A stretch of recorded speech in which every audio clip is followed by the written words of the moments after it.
suka mesti deg-degan tuh kalau mau NIT pasien karena kan membuat kesakitan pasiennya sampai langsung tersedak sampai mukanya langsung merah, itu membuat trauma sendiri terkadang bagi mahasiswa keperawatan.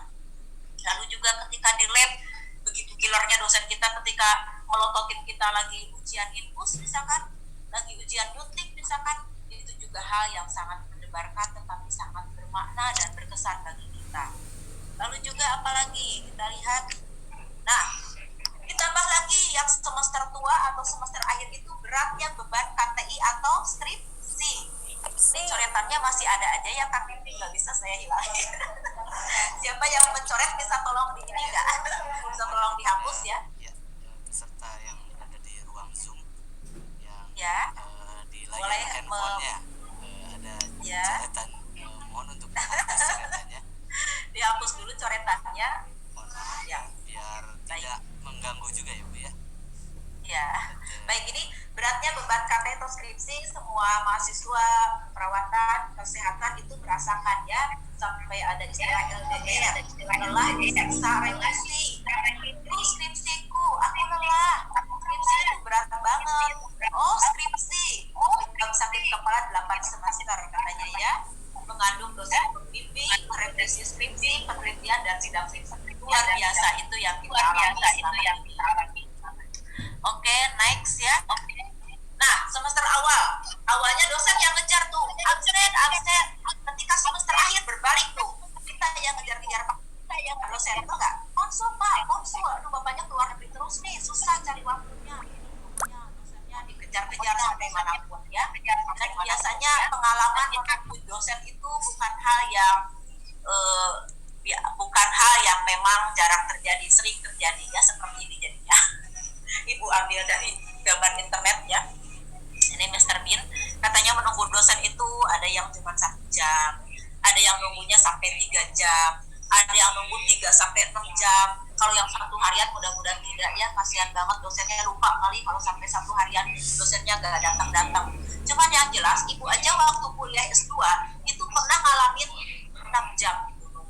Luar biasa, merasa tersiksa. Bayangin ibu harus nunggu di rumah seorang dosen, katanya nggak boleh kemana-mana, kamu tunggu saja di situ, saya masih di perjalanan. Ya Allah, ternyata dosennya terjebak macet dan selamanya. Luar biasa, ingin nangis rasanya karena dulu kan belum zaman IG-an, WA seperti sekarang ya, jadi hanya via SMS dan itu sangat bikin boring, bosan, bikin nangis. Tapi ya itulah perjuangan seorang mahasiswa ya.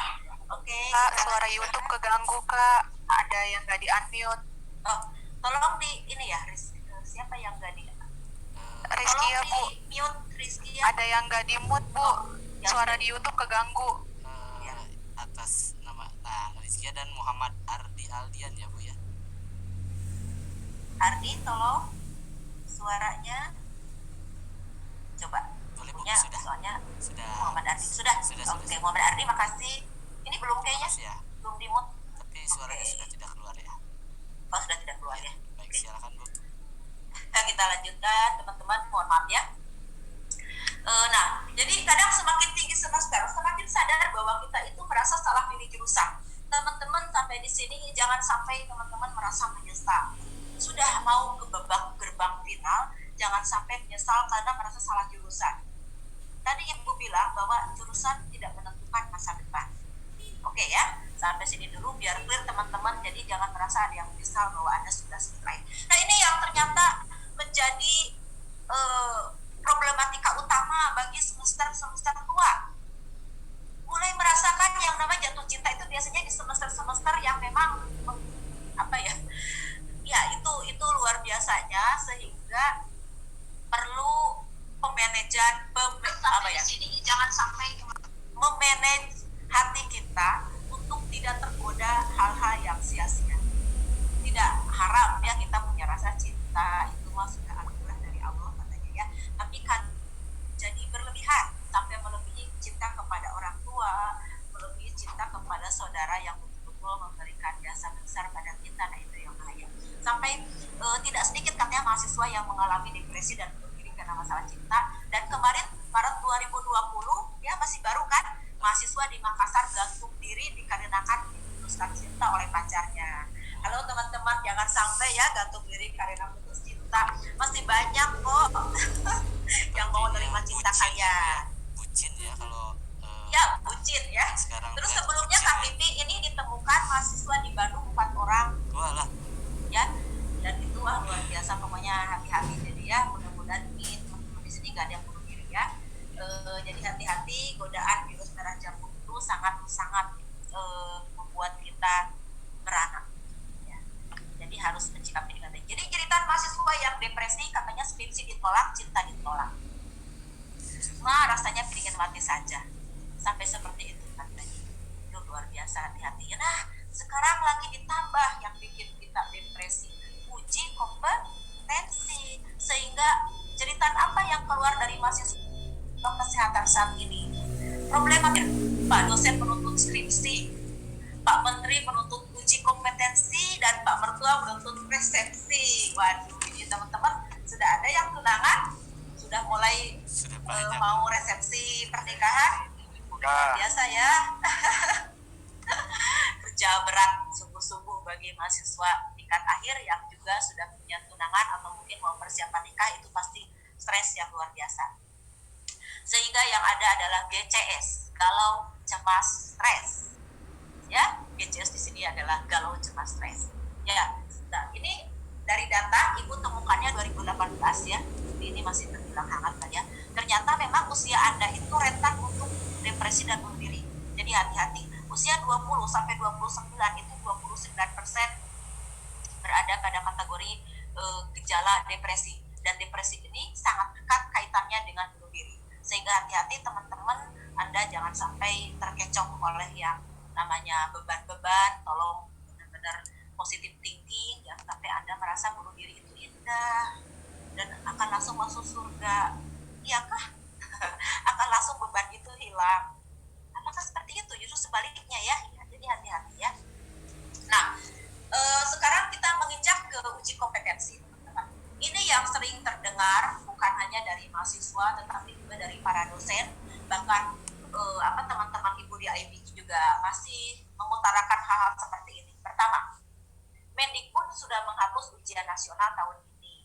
Mengapa exit exam buat mahasiswa kesehatan justru diberlakukan tahun ini, gitu ya?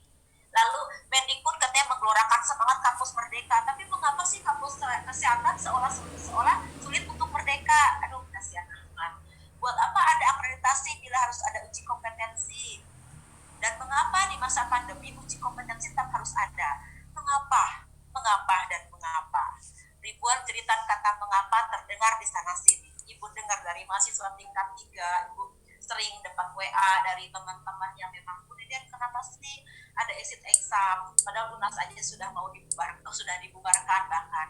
Ya, itu bukan kebijakan kewenangan saya untuk menjawab mengapa, tapi kita lihat akar positifnya dan kita akan cari senjata lah bagaimana biar exit exam Anda itu skornya betul-betul bagus. Karena bocorannya sekarang itu katanya yang keluar itu bukan hasilnya kompeten atau tidak kompeten, tapi yang akan keluar itu adalah skor kaliannya.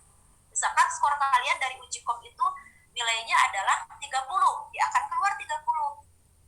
Jadi jangan sampailah Anda itu tidak belajar dan skor Anda paling kecil senasional, kan malu ya. Jadi Ibu doakan semoga yang ikut Zoom dan YouTube di acara ini skornya bagus-bagus, sehingga bisa betul-betul lulus ketika disatukan dengan nilai. Karena katanya exit tidak tidak mutlak dari uji kompetensi, akan tetapi 40% diambil dari dari uji kompetensi dan 60% diambil dari nilai akademik kalian. Jadi kita harus masih bersyukur karena masih ada kebijakan seperti itu dari kementerian, ya, dari Dikti. Sehingga teman-teman jangan merasa gundah gulana, jangan terlalu berkecil hati kalau Anda selama ini berkuliah dengan baik, nilai Anda juga cukup baik, tidak nasakom seperti Ibu tadi ya, seperti Ibu tadi. Insya Allah Anda akan bagus kesananya, Anda akan bisa lulus dan bisa wisuda, amin ya. Oke, kita lanjutkan teman-teman. Nah, jadi bagaimana kita bersikap? Tolong positif. Positif itu yang memang harus ditekankan ke dalam pikiran dan jiwa Anda. Kalau tidak ada ada positif sulit, biasanya ibu juga mau bantu teman ibu atau bantu mahasiswa ibu, kalau di pikirannya sudah negatif itu susah. Kalau kata Ari Ginanjar ya, ibu pernah dengar cerita beliau, kalau Anda itu harus jadi lebah, dimanapun Anda berada harus mencari sesuatu yang bagus, mencari sesuatu yang memang nikmat untuk Anda gitu ya. Mencari apa, kalau madu itu mencari apa Kang Pipi? Mencari bunga ya, bunga yang terindah yang bisa menghasilkan madu begitu ya. Nah, kalau misalkan jadi kecoa, ya kecoa itu selalu melihat buruknya dari segala suasana. Jadi selalu negatif, selalu mencari hal-hal yang punten. Kalau kecoa itu kan yang jorok-jorok ya, ke WC gitu, ke toilet ya, ke selokan-selokan. Nah, Anda jangan pernah jadi kecoa, tetapi jadilah lebah itu. Oke, kita lanjutkan. Nah, bagaimana agar Anda insya Allah ya bisa lebih siap untuk uji kompetensi ini? Ini ibu formulasikan dengan rumus PAS. PAS dalam bahasa Inggris artinya itu lulus ya. PAS itu bahasa Inggris, arti dalam Indonesia berarti lulus. Nah, bagaimana Anda bisa lulus atau Anda punya trik, punya kunci sukses agar bisa uji kompetensinya lulus? Ini PAS itu singkatan dari pray, lalu action, lalu study hard, dan start now. Ingat teman-teman, mulai dari pray dulu kita bahas satu persatu. Ketika kita mau melangkah keluar rumah, mau melakukan apapun, jangan pernah lepas dari doa. Karena doa, terutama bagi muslim dan menurut saya sih bagi semua umat mungkin ya, doa itu katanya senjata utama bagi kita ya. Jadi selain kita berdoa diri sendiri, kita juga minta doa kepada orang tua, jangan sampai lupa. Karena ternyata doa orang tua katanya sangat didengar, ya didengar oleh Yang Maha Kuasa, sehingga Anda jangan egois berdoa diri sendiri, tahajud, tapi tidak pernah minta doa pada orang tua atau pada saudara-saudara. Dan ingat, orang tua Anda bukan hanya di rumah, tetapi juga dosen di kampus itu juga orang tua Anda. Ada ini mahasiswa ibu, bukti testimoni lah ya.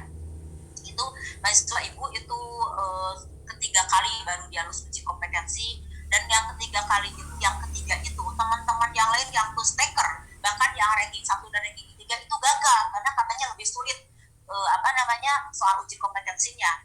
Tapi dia bisa lulus, ibu kaget karena dia biasanya emang ranking terbawah ya. Lalu ibu tanyakan apa sih kuncinya kamu bisa lulus, padahal teman-teman yang plus taker yang pernah ranking aja sampai gak lulus tuh karena katanya soalnya sulit.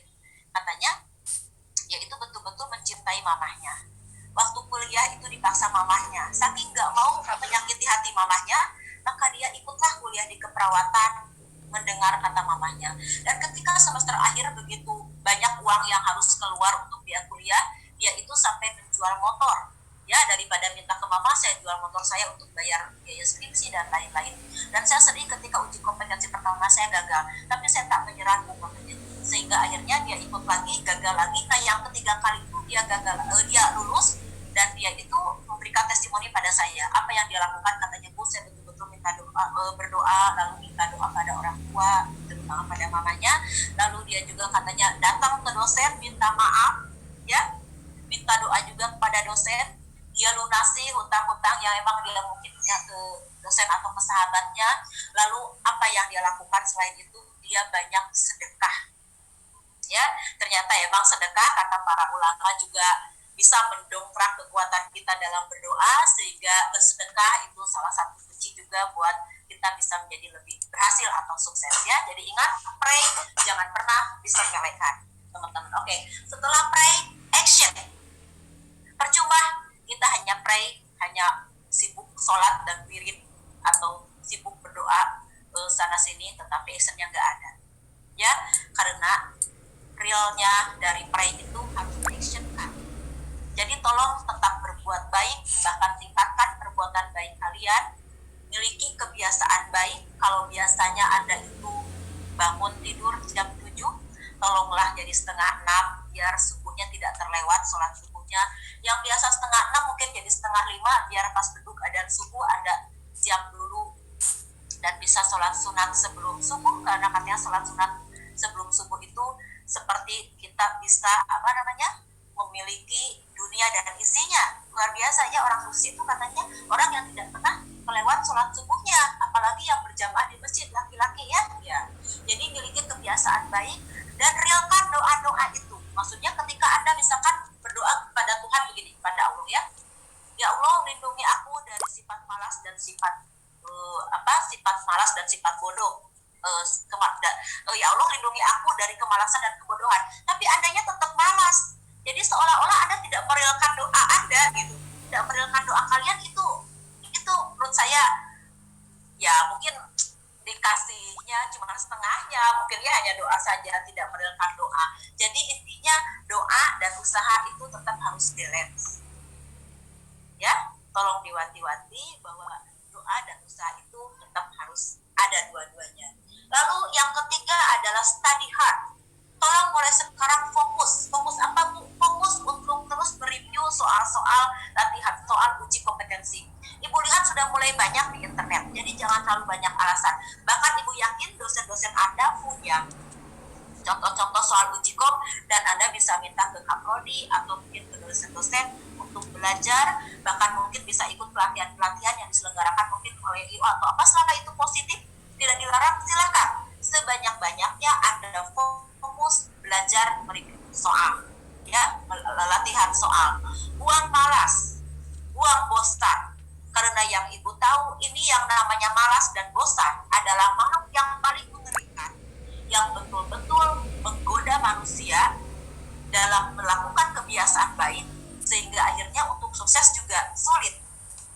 Kan begini ya teman-teman, di pemahaman Ibu, segala sesuatu itu berawal dari pola pikir, mindset. Dari mindset akan berubah ke sikap, dari sikap akan masuk ke perilaku, dari perilaku akan menjadi kebiasaan. Nah, dari kebiasaan inilah yang akan menjadi nasib Anda, katanya ya.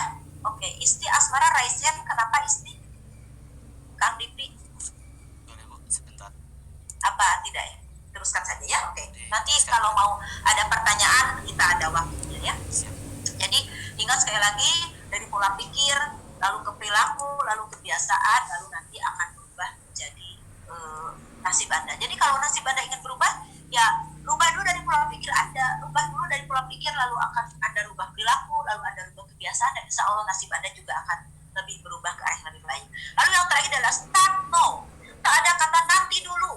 Nantilah, masih lama kok uji kom. Kata Bu Deden kan September atau Oktober untuk staker. Nantilah, terus saja nanti, sehingga waktu itu berjalan dengan cepat ya. Kalau kata orang barat, time is money. Waktu adalah uang. Tapi bagi kita, time is pedang ya. Waktu adalah pedang, katanya lebih bisa membunuh dibanding uang, lebih bahaya lagi berarti ya. Oke, jadi masa depanmu ditentukan dari sekarang teman-teman. Jadi tolong sekali lagi, ini rumus fast, pray, action, study hard, dan start now. Tidak ada alasan lagi, harus Anda lakukan biar Anda bisa lebih sukses. Dan Ibu doakan Anda lebih sukses dari pembicara hari ini. Karena kesuksesan seseorang itu akan merasa lebih sukses ketika dia bisa mencetak murid-muridnya atau mahasiswanya lebih sukses dari gurunya sendiri. Jadi tolong Anda bersikap menjadi orang yang lebih sukses ya. Oke. Kita lanjutkan teman-teman. Apa yang lagi yang harus kita lakukan agar sukses uji kompetensi ya ingat. Untuk sekarang tidak ada alasan lagi kecuali mungkin di daerah tertentu yang sangat pelosok yang memang tidak ada kapasitas komputer based test. Sekarang itu mulai semuanya memakai komputer based test ya. Jadi sekarang itu teman-teman itu kalau uji kom itu tidak pakai lagi paper, tidak pakai lagi seperti UTS UAS yang belum punya ini ya, tapi sekarang itu memakai komputer. Kalau di NUS sudah biasa ya, kita mau di NUS. Kalau di IPD keperawatan D3 dari dulu masih paper, tapi kemarin-kemarin sudah berapa periode ini sudah mulai komputer, dan sekarang sudah dipastikan masih komputer based test. Jadi Anda juga harus punya pengalaman ke situ. Mudah-mudahan nanti ada tryout tentang komputer based test ya teman-teman. Ya, jadi untuk lihat latihan soal. Nanti teman-teman carilah ya beberapa contoh-contoh latihan soal. Kalau misalkan nanti Kang Bibi ngadain lagi khusus latihan soal, boleh nanti kita coba agendakan ya khusus latihan soal. Misalkan kita latihan soal non klinis, kita latihan soal klinis, selama emang saya bisa ngebantu, boleh kita saling sharing ya. Jadi Anda itu harus sering, ingat jangan jarang tapi sering berlatih membaca dan memahami soal. Biasanya di sekitar itu lagi soalnya, dan biasanya bisa dijawab pakai logika. Ya emang ada berapa soal dari dosen-dosen yang aduh sulit banget nih untuk tingkatan kita gitu ya, yang wajar lah ya, dosen juga kan mungkin ingin melihat bagaimana analisis mendalam Anda. Tapi rata-rata untuk uji kom ini bisa dijawab dengan logika. Lalu Anda harus belajar baca dan pahami soal dengan cepat. Pernah Ibu menjadi pengawas pusat di suatu daerah, dan ternyata ketika waktu tinggal 10 menit lagi, dia masih 40 soal lagi belum terjawab. Ibu bilang, ini cepetan waktunya sudah mau habis. Iya Bu, sebentar, saya itu memang katanya membaca itu lambat. Lalu dulu kan masih pakai paper based test yang ngebulet-buletin itu tuh.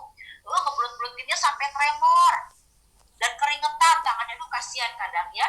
Ibu ngeliatnya juga kadang, aduh pingin bantu tapi kan nggak boleh ya membantu ya, karena saking kasihan. Ternyata memang daya bacanya itu lambat dan daya membulatkannya juga lambat juga. Jadi kan kalau 180 soal itu adalah 180 menit, maka idealnya satu soal itu kan dijawab dalam 1 menit. Tapi kalau dalam membaca aja sudah lama, misalkan baca aja sudah 1 menit, belum menganalisisnya, belum membulatkannya. Kalau dulu paper ya, sekarang sih lebih cepat, tinggal klik, nggak akan habiskan waktu untuk membulat-bulatkan. Tapi kan tetap membaca dan memahami itu harus belajar cepat, dan itu pasti ada triknya. Dan kalau tidak dibiasakan, Ibu yakin sulit. Jadi harus dibiasakan baca dan pahami. Lalu biasanya di setiap vignette, di setiap soal-soal uji kom itu ada keywordnya, ada kata kuncinya. Contoh misalkan, apakah tindakan mandiri pada kasus di atas, atau apakah tindakan utama pada kasus di atas. Berarti kan yang utama, yang prioritas ya bersama. Kalau tindakan mandiri berarti kan betul-betul tindakan perbuatan mandiri. Kalau tindakan kolaborasi berarti kan yang memang membutuhkan kolaborasi, apakah dengan dokter misalkan tentang obat, atau tentang gizi ya, tentang diet makanan, berarti kan dengan ahli gizi. Jadi Anda harus temukan keyword-keyword dalam setiap soal itu. Lalu dahulukan yang mudah. Teman-teman banyak dari kita yang terjebak ke dalam soal-soal yang dianggap sulit, tapi sayang kalau dilewat, ini terus aja berputar pada satu soal itu. Sayang waktu. Ingat, 1 menit 1 soal, 1 menit 1 soal. Jadi kalau Anda berputar 1 soal 5 menit, nanti yang 4 soal itu nggak kebaca, padahal mudah misalkan. Jadi tolong dahulukan yang mudah dan jawab semua soal. Tidak ada sistem penalti dalam uji kom. Maksudnya sistem penalti adalah sistem minus ya, misalkan Anda tidak menjawab nih yang soal nomor 80. Nah, itu tidak ada nilainya saja, tidak akan di minus. Jadi rugi kalau kita tidak mengisi. Jadi kalau misalkan sudah dikatakan oleh pengawasnya 10 menit lagi, ada 20 soal lagi belum terjawab, rugi semua. Kalau Anda sudah tidak bisa konsentrasi, sudahlah, istilah aja itu kancing, asal semua terjawab, terisi ya. Karena daripada tidak ada yang berisi, itu rugi diri sendiri. Itu trik dari Ibu. Jadi semuanya dijawab, jangan sampai ada yang terlewat. Tapi hati-hati, takutnya ada yang tertukar nomor, jadi Anda harus cek lagi. Kalau bisa Anda itu udah selesai 5 menit atau 10 menit sebelum bunyi bel dibunyikan, sehingga Anda bisa mereview lagi, takutnya ada jawaban-jawaban yang tertukar atau salah gitu ya. Itu teman-teman. Lalu ini ya. Jadi mulai sekarang teman-teman, ini hypnotize yang sangat berarti bagi kalian. Jadi Anda ketika menghadapi uji kompetensi itu Anda harus sudah siap dalam diri. Jangan penuh dengan keraguan-raguan. Karena banyak orang pintar tapi nggak lulus, pas ditanya kenapa kamu kok bisa nggak lulus, berat teman-temanmu yang IPK-nya jauh lebih rendah bisa lulus. Ya Bu, saya ragu-ragu Bu, nggak tahu ya kok ini kayak benar kayak salah. Nah jadi tolong jangan penuh keraguan-raguan. Anda harus katakan, aku datang, aku berjuang, aku menang. Jadi rasa menang itu, rasa berjuang itu harus sudah ada dalam diri Anda, teman-teman ya. Oke, ini ada puisi sekarang aja di tukang TV ya. Ya, nggak apa-apa lah ya. Ada sedikit puisi dari Ibu sebelum kita akhiri materi kita. Nanti setelah materi siap-siap pertanyaan ya, karena akan ada sedikit door prize walaupun hanya 50.000 lumayan lah ya buat pulsa. Oke. Mahasiswa pantang mundur by Nenden Lesmanawati. Uji kompetensi bukanlah harga mati yang harus disesali dan ditangisi. Walau rasanya begitu kejam di era pandemi yang mencekam, kenapa tetap ada exit exam? Duhai bunda, duhai ayah, aku tak tahu harus berkata apa. Dengan segala jerih payah, bila aku harus kalah. Amarahku begitu mengguncang, kerap kurasa di kala gundah. Aku ingin menjerit, aku ingin marah, tapi rasanya begitu lelah. Wahai bunda, wahai ayah, teruslah menginspirasiku. Saat sayap semangatku patah, kau bilang tak masalah. Yang penting harapanku tidak punah. Suatu hari cermin emosiku pecah. Kau bilang itu tak masalah. Yang penting pendirianku tidak goyah. Dan seringkali aku berjuang, lalu kalah. Kau tetap bilang tak masalah. Yang penting aku tak menyerah. Aku jatuh, ku lanjut mengayuh. Aku sakit, aku tetap bangkit. Aku tersungkur, aku tetap bersyukur. Demimu wahai bunda, demimu wahai ayah, duniaku takkan luntur selama kau tetap menghibur. Dan ku berjanji pantang mundur walau penuh derita, peluh dan gempur. Ya teman-teman, sekian dari Ibu. Ingat, ini pesan terakhirnya, lautan yang tenang tidak akan menciptakan pelaut yang tangguh. Insya Allah di sini semuanya adalah orang-orang yang tangguh, yang siap menghadapi badai yang menerjang. Ya, wassalamualaikum warahmatullahi wabarakatuh. Silakan Kang Vivi. Ya, waalaikumsalam warahmatullahi wabarakatuh.